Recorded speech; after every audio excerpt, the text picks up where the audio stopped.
Hey there, and welcome to Careers Unchecked, the podcast where we stop checking boxes and start making moves. This is for barrier breakers, career builders, and anyone who's ready to build a career that actually feels like theirs. I'm Brandy Oldham, career coach, interior designer, and year-round iced coffee drinker. Around here, we keep it real. From navigating career pivots to figuring out how to stay balanced when your to-do list feels like it's just never ending.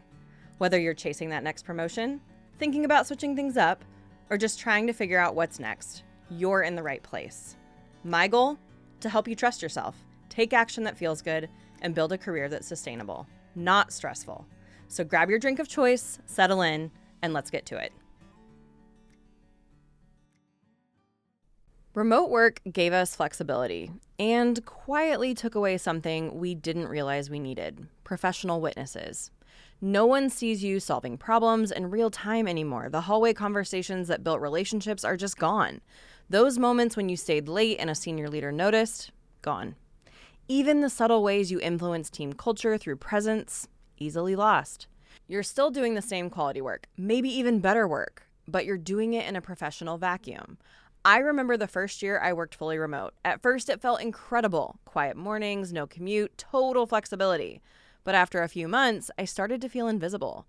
I was working harder than ever, but it felt like my impact had disappeared into the screen. The emails, the reports, the late night problem solving, they all vanished into digital space. And the hardest part wasn't just the lack of recognition. It was the disconnection from people, from purpose, from that energy that comes when you can see your work changing something in real time. I missed walking by someone's desk and seeing their face light up when an idea clicked.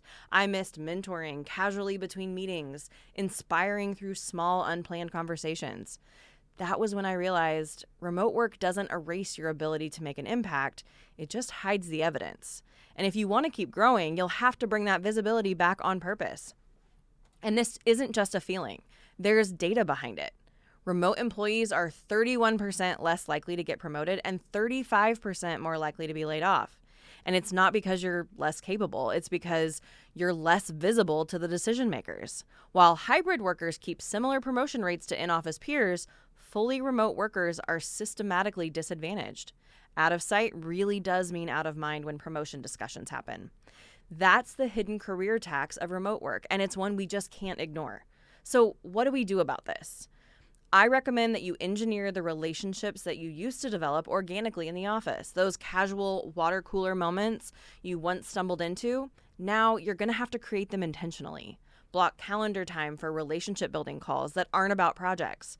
Reach out to colleagues just to check in, not because you need something, but because relationships require maintenance. Join optional virtual coffee chats, even when they feel a little awkward. I get it. Make these conversations part of your job description, not an afterthought. Because if you wait until it's convenient to connect, you're never going to find the time, let's be real. And then you got to document your impact differently when you're remote. You're used to being visible by proximity. Now you have to be visible through communication. Share insights in team channels, write thoughtful follow-up emails after meetings that summarize key points and suggest next steps. Volunteer to present at big meetings, offer to write internal blog posts about projects you've led. These moments build what I call thought leadership touch points. They're the small, visible ways you show how you think, not just what you do. But here's what I genuinely love about remote work. It gives you a chance to compete on ideas, not office politics. When you're intentional about visibility, your advancement can be based on outcomes, not on who you happen to sit next to.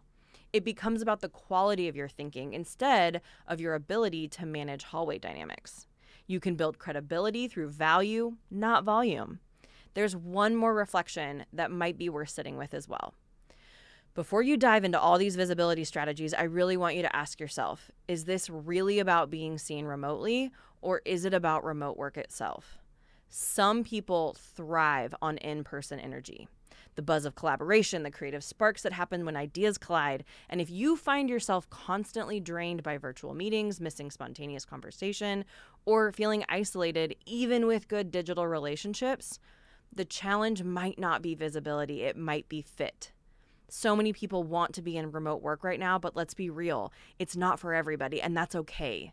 When you imagine your ideal workday, I want you to ask yourself, am I energized by being around colleagues or Am I content working independently?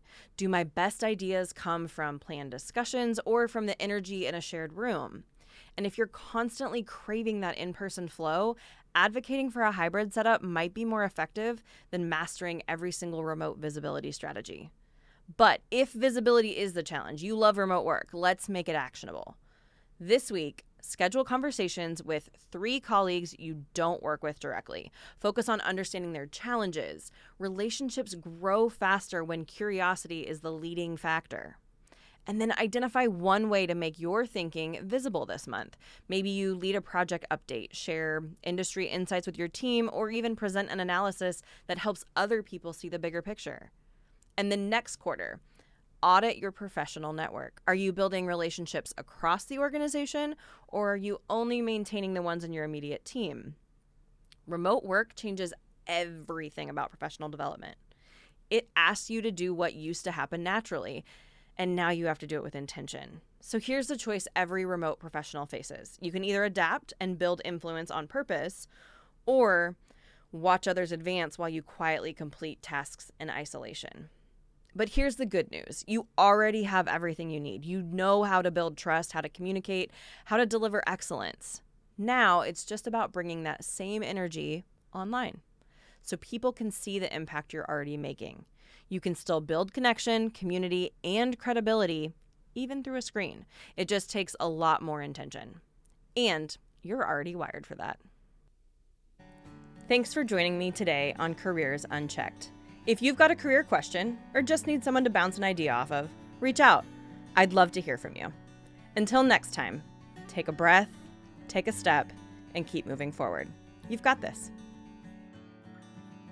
Calling all storytellers, performers, and creatives. The Soundstage is your home for high-quality recording in the heart of Clark County. Whether you're working on a podcast, audiobook, voiceover project, audio series, or audition, we offer a professional, welcoming studio space for actors, artists, and creators. Come record with confidence and mention Careers Unchecked to get $5 off your next session. Learn more about The Soundstage, the Northwest's premier voiceover and recording studio at thesoundstagenw.com.